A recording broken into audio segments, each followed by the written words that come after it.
Welcome, everyone. I'm Kimberly Boscheman, and this is the Intentionally Intuitive podcast.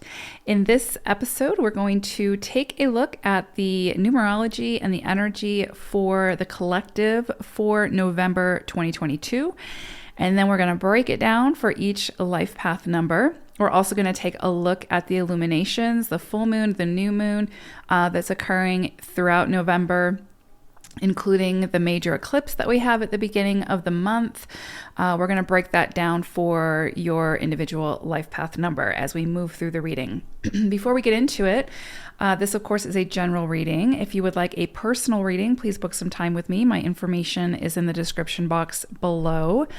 I will be getting out the 2023 year ahead forecast for each life path number sometime in November.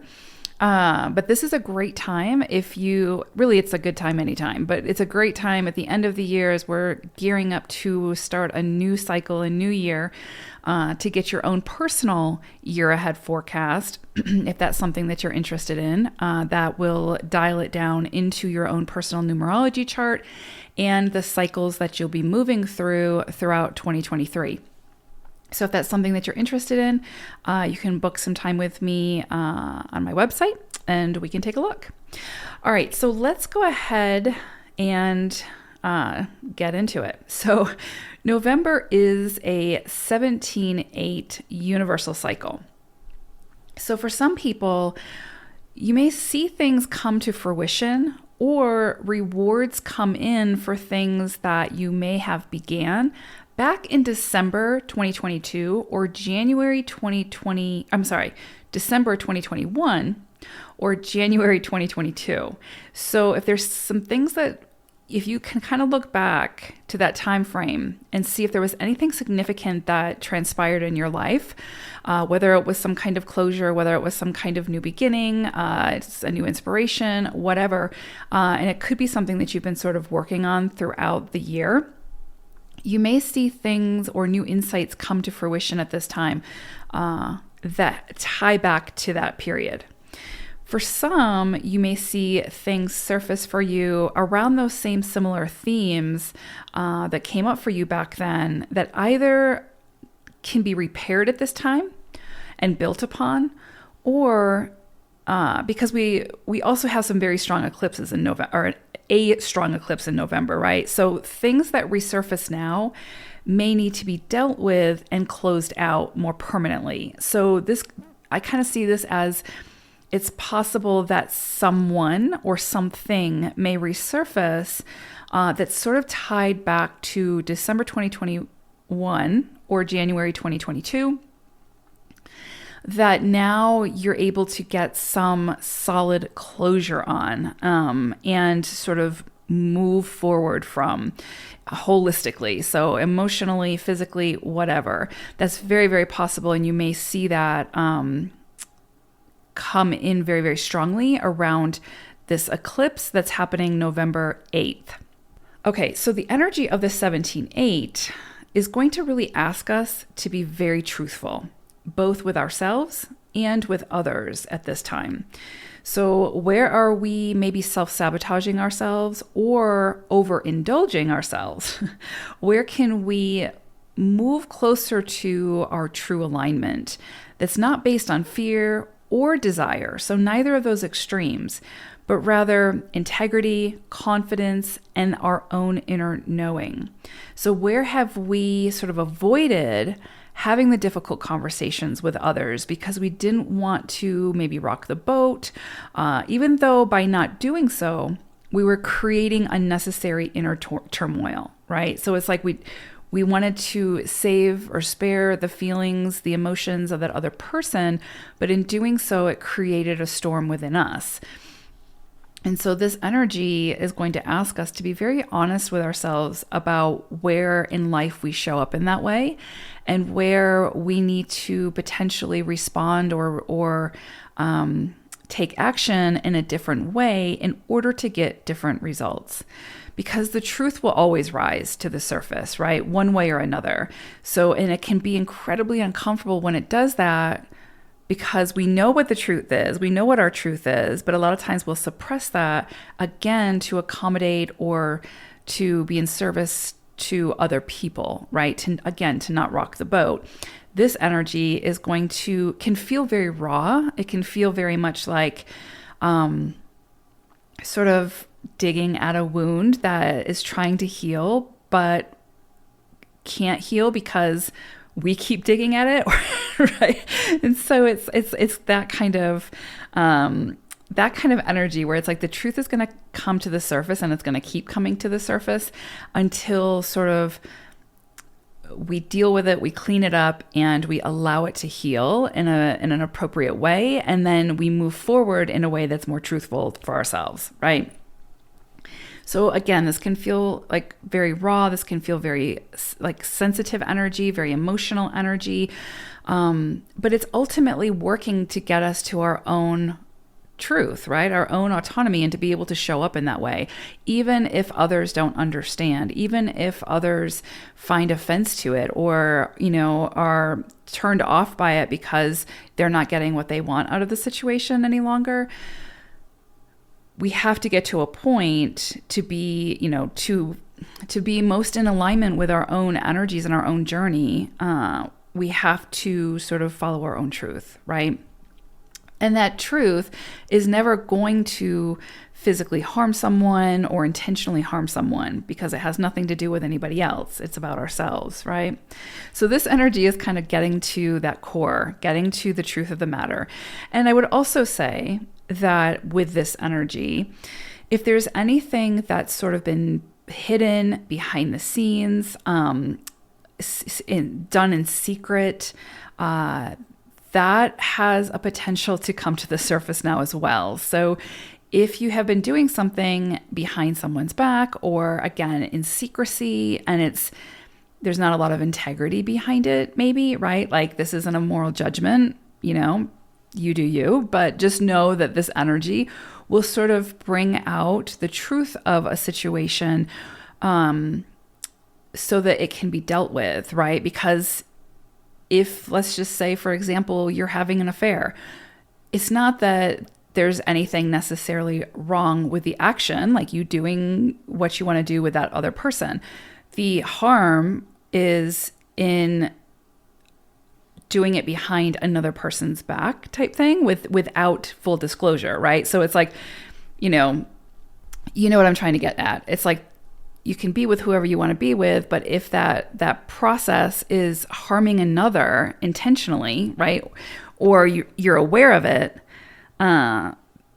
chances are that's going to come to the surface, so that what's best for the highest good of all can come to the surface and be dealt with. Do you know what I'm saying? So, yeah, this energy is not about moral judgment. It's just about bringing things to light, bringing things out in the open, so that all parties can move forward in a way that's most healthy for all involved. So again, 17.8, the truth is always going to rise to the surface one way or another. And this energy simply asks us to be the one to bring it up and to honor it with ourselves and with our interactions with others. So this energy can bring up a lot of self-doubt as well. Irrational fears and superficial irritants can come to the surface now to help us to sort of delve much deeper into the true I am within. So throughout November, before we get into Sagittarius season, we're in the sort of depths of Scorpio season. And so this is all very much Scorpionic energy, right? Or I would say in numerology, it could be seen as like 13.4 energy, where things are like really being, there's a deep dive, things are coming to the surface to be worked through, the truth is coming to light. There's a lot of emotional, deep psyche excavations, right? And so again, it can feel raw, it can feel highly sensitive, it can feel emotional as we move through it. And as we, again, delve much deeper into the truth of who we are, at the true I am from within.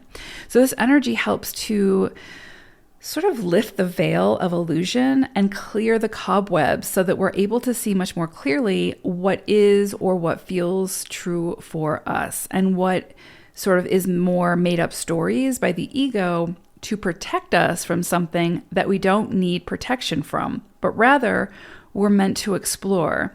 The ego is a really good trickster in that it will sort of create stories in the sort of guise of protection, but in reality, it's putting up a wall because we don't want to feel what we're meant to feel and explore what we're meant to explore in those inner depths.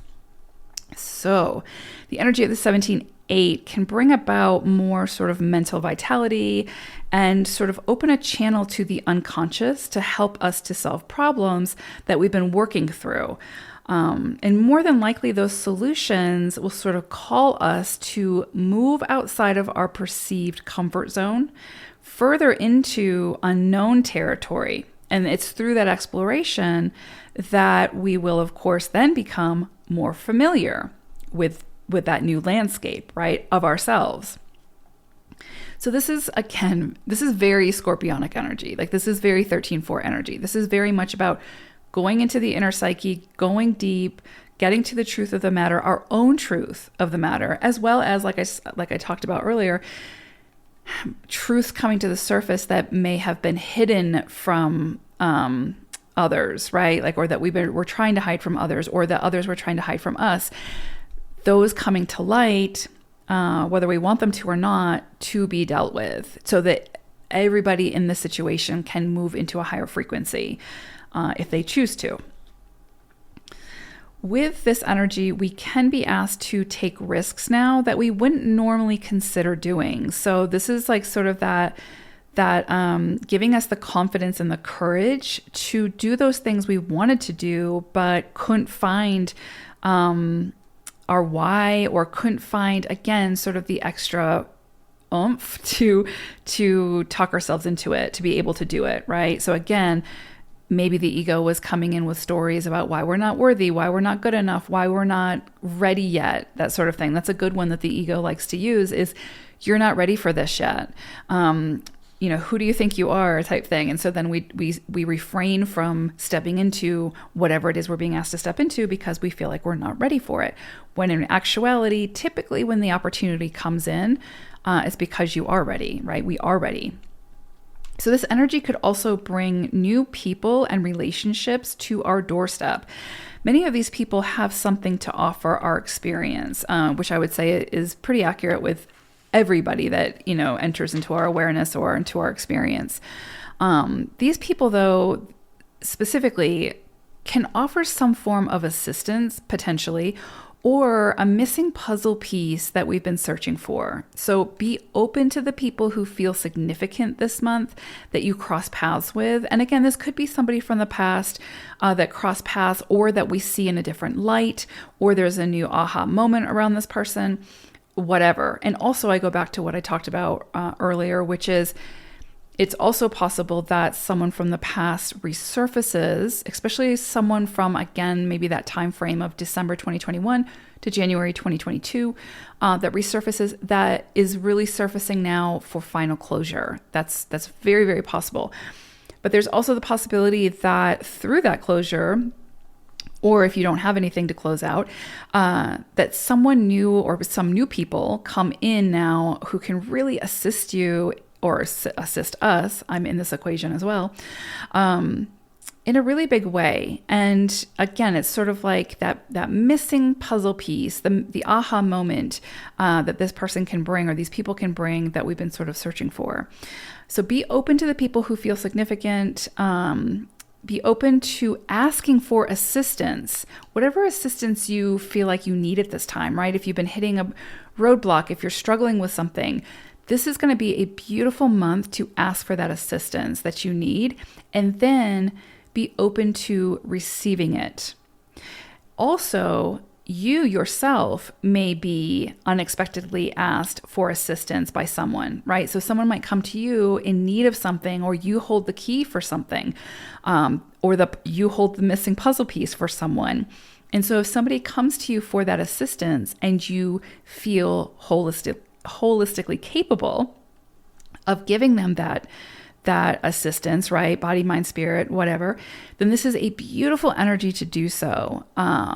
And a great opportunity for positive exchange of energy through that action.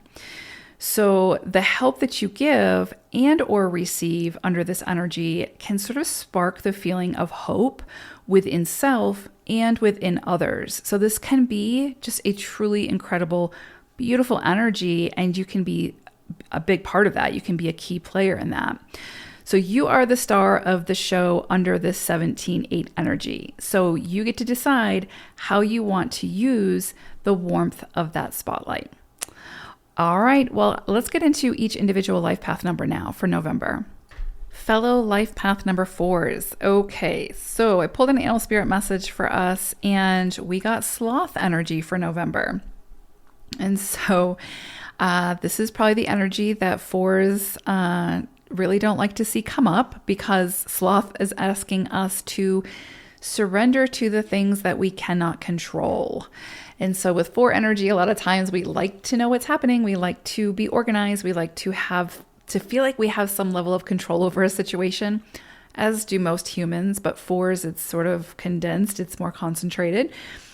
So with sloth energy coming through, it's interesting because it's also like the 4 of Swords energy in tarot.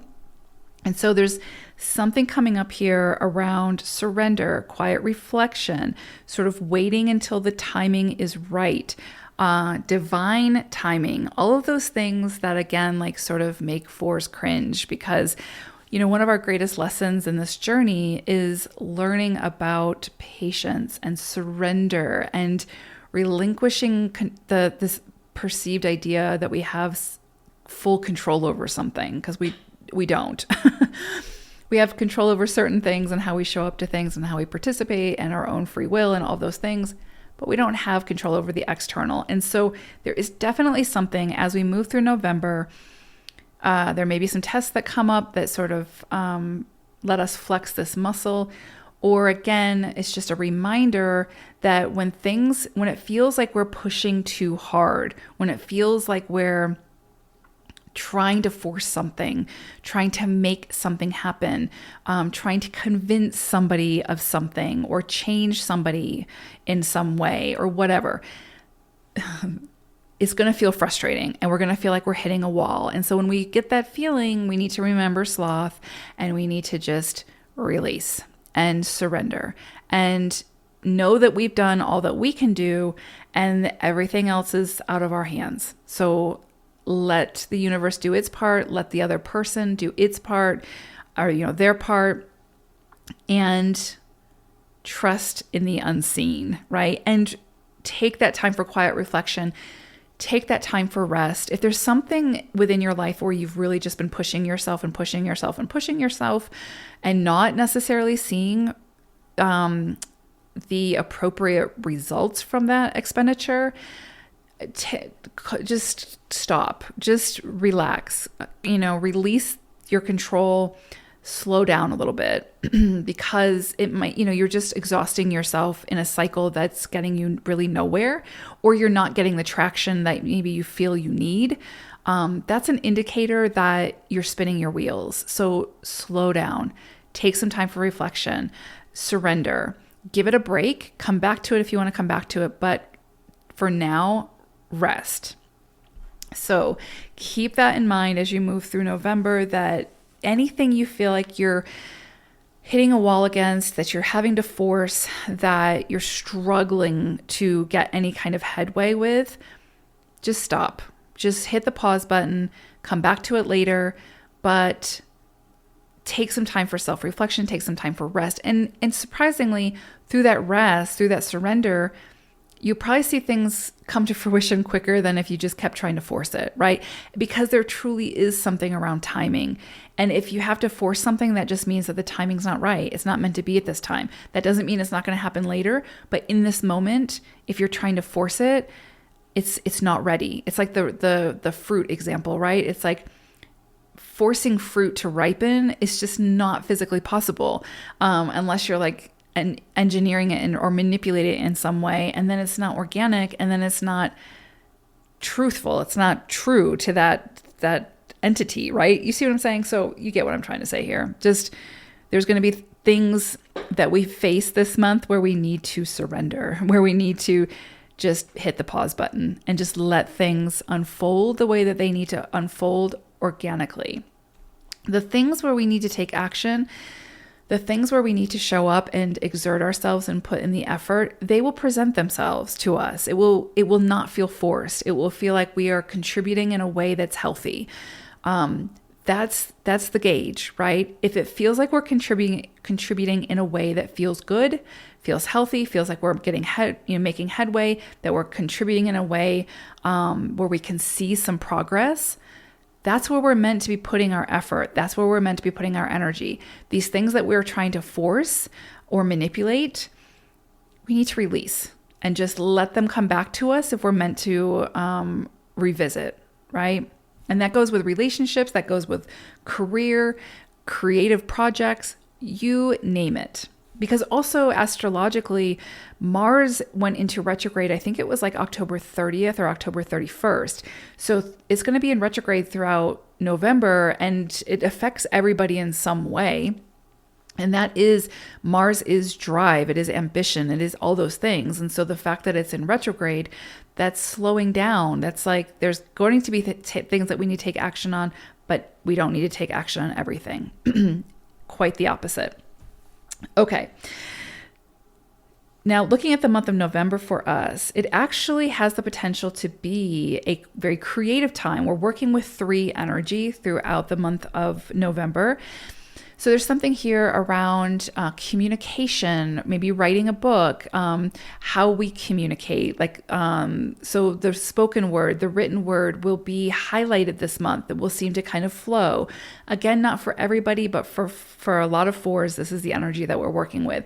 It could be that we're just being asked to communicate in a different way, that we have to meet others where they're at and to make sure that we're communicating in a way where we're not like dictating, but that we're actually having dialogue, right? Like we're actually communicating in a way where we're also listening and incorporating what the other person needs, not just what we feel they need, right? That's kind of important. So a lot coming up around communication in November for 4s. Also could be some travel that comes out for us. Could be, again, like a collaborative, creative opportunity that presents itself, networking with others. Also, really stepping into and acknowledging and embracing our inner child and the lighter side of things. So this is sort of similar to like Sagittarius energy, where again, we are able to see the lighter side of things, find the levity, because 4s can get serious real quick. And so this 3 energy that we're working with throughout November is sort of asking us to acknowledge and work with and be grateful for the lighter side of things. And again, find that levity, find the humor through the experience. But there's also a component here of collaboration and working with others in some way. And there can also be this area of recognition, right? Like recognition from the community, from others for the work that we've put forth. That is also possible. Now, with the eclipse that's happening on November 8th, it's a full lunar eclipse. So it's possible that something may be eclipsed out and the light shone on something that's meant to be a new start, a fresh start. Or it could shine a light on what we're meant to continue to build upon. Because remember, there's going to be things that we need to release our grip on and things that we can start to take action on or pick back up. So with the eclipse energy, we are working with 11-2 energy. So for this is going to be a really big focus on relationships, on how, and this is like relationships, the full scope of relationships. So it can be colleagues, friends, family, romantic partnerships, literally any way we relate to another person other than ourselves. So that's coming into the focus with this eclipse energy. So we may see how we may see the dynamic of relationships shift for us in some way, how we show up to them, how we participate, how we view our relationships, what we will tolerate in relationships, what we won't tolerate, all of those things. can come into focus now with this eclipse energy, and we may see major shifts in that. We're also being asked to take inspired action, to move from a place of authenticity in what we need, what we desire, what we want out of relationships. So if there are relationships that are not serving us, or we're not serving that relationship, it's possible that that contract has ended and now needs to fall away so that a new dynamic can enter, right? A new situation, a new relationship can enter, right? That is much more beneficial to all involved. So that's very, very possible under this eclipse, that some relationships may be eclipsed out and more sort of inspiring, aligned relationships can enter at this time. So, and again, it's an eclipse, so it won't necessarily, you won't see everything take place at that time, but it's a storyline that's ever evolving and that we'll see unfold over the next like 6 months to a year. However, with it being an eclipse, there's something where we pretty much already know what this kind of has to do with, or who this has to do with, or the relationships that aren't working or are working, and or the shifts that need to take place within those relationships. And so that's usually what's highlighted. And for us, there's a strong focus when it comes to those relationships. And also, I would say there's probably something here where we really need to step into that collaborative effort. We may see someone come in now who really inspires us to collaborate and to share in a different way than maybe we've been sharing before. With the new moon that's occurring on November 23rd, this is bringing about some kind of focus on power dynamics, power struggle, stepping into our power, using our voice, being very decisive, discerning. This is the 8 energy. So this is the energy of the business-minded leader that 4s are working with. So this is incredibly beautiful when it comes to creating and manifesting sort of the creative output that we want to see in our reality. It's taking the idea and translating it into something very physical, very tangible. We could see a major shift in finances at this time. So how we earn money, how we spend money, how we manage our money, all of those things. But there could potentially be some kind of uptick or change in finances in how we earn that money. So there could be a change in our career, our creative output, whatever. Or there could be a change in, again, like recognition. So we're being sort of recognized for our work, our efforts, and then seeing the financial reward for that. That is also possible with this new moon. It's a new moon, so it's like new initiation, new starts, new ideas. So there's something here around, again, like money, career, finances, resources, power, status. Any of those things could be in the spotlight now. So, but it is 8 energy, and it's manifesting energy. 4s and 8s work beautifully together. So this is a bringing something into reality energy. And because it's a new moon, this is like a new start. So again, pay attention to the ideas that come in for you, the opportunities for collaboration, the opportunities to create something or build upon something is very possible at this time. So beautiful energies, 4s, I'm right there with you. So let's make the most of it. All right. Take care, everyone. Bye for now.